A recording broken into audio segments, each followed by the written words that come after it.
నమస్కారం అండి. చెప్పండి. మీ పేరు? నా పేరు కృష్ణ. సార్, ఇప్పుడు సెంట్రల్లో ఏ పార్టీ వస్తే బాగుంటుందని మీరు అనుకుంటున్నారు? బీజేపీ, కాంగ్రెస్? బీజేపీనే. ఎందుకని సార్? అంటే బీజేపీ వల్లనే కదా ఇక ఇండియా బాగా డెవలప్మెంట్ అవుతుంది. ఇప్పుడు మోడీ గారి తరఫున కదా బాగా అందరూ మంచిగా ఉండేది. ఇప్పుడు రామ మందిరం అంటే ఏంది, ఇది ప్రతిదానికి రాహుల్ గాంధీ కంటే అంత సీన్ లేదు ఇప్పటికైతే. ఇప్పుడు బీజేపీ వస్తుంది, నెక్స్ట్ టైం కూడా బీజేపీ వస్తుంది దాదాపుగా.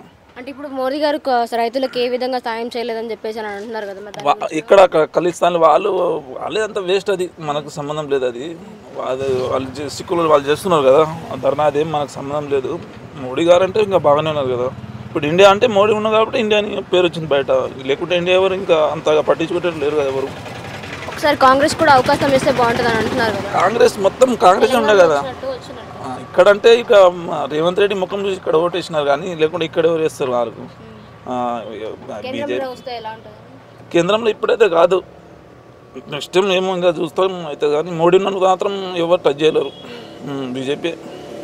మొన్న రేవంత్ రెడ్డి గారు సభలో ఇప్పుడు కేటీఆర్ గారికి ఛాలెంజ్ చేశారు కదా, ఇప్పుడు మీరు ఎంపీలో ఒక్క సీట్ అయినా గెలిచి చూపించగండి అని చెప్పేసి అంటున్నారు. ఇక్కడైతే బీజేపీ అంటే మామూలుగా ఒక 7-8 బీజేపీ ఎంపీ స్థానాలు గెలుస్తారు కానీ దేశంలో అయితే బీజేపీ ఉంటుంది. ఇక్కడ కూడా కాంగ్రెస్ వస్తుంది. ఇప్పుడు టీఆర్ఎస్ అంటే ఇంకా కాదు, ఇక్కడ టీఆర్ఎస్ రాదు.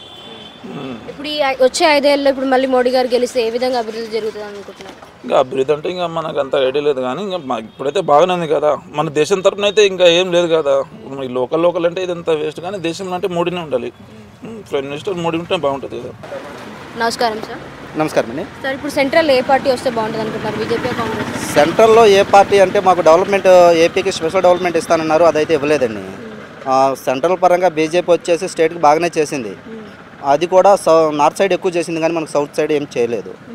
అది కూడా మన సౌత్ సైడ్ కూడా చేసినట్టయితే ఇంకా బెనిఫిట్ బాగుండేది. మేము వచ్చేసేసి ఓకే అదే బీజేపీ వస్తుంది అనుకుంటున్నాము, బట్ వచ్చిన తర్వాత అయినా సరే మాకు సపోర్ట్ చేస్తే బాగుంటుంది అనుకుంటున్నాము. ఇప్పుడు కాంగ్రెస్ వస్తే ఎలా ఉంటుంది అనుకుంటున్నారు? తెలంగాణలో వచ్చినట్టుగా అక్కడ కూడా వస్తే కేంద్రంలో అక్కడ కూడా వస్తే, బట్ వీళ్ళ కమిట్మెంట్ని బట్టి ఏమైనా డెవలప్ చేస్తారా లేదనేది కొంచెం సస్పెన్షన్ ఉంది. అంటే ఇప్పుడు రాహుల్ గాంధీ గారికి కూడా ఒక అవకాశం ఇస్తే ఎలా ఉంటుందని మీరు అనుకుంటున్నారు? ఇప్పుడు జనాలకి ఎక్కువ అంటున్నారు కదా. అది నా ఒక్కడి అభిప్రాయం కాదు కదా, అందరి అభిప్రాయం. ఓకే అయినా అందరూ ఒకవేళ ఇచ్చినా కానీ మా డెవలప్మెంట్ అనేది, బట్ ఇప్పుడు టీడీపీ వచ్చింది అనుకోండి, బట్ వీళ్ళు వచ్చేసి సెంట్రల్కి ఎవరు మద్దతు ఇస్తారు? టీడీపీ వచ్చేసి ఇంకా డిక్లేర్ చేయలేదు, ఏది బీజేపీకా లేదంటే కాంగ్రెస్కి అనేది ఇంకా.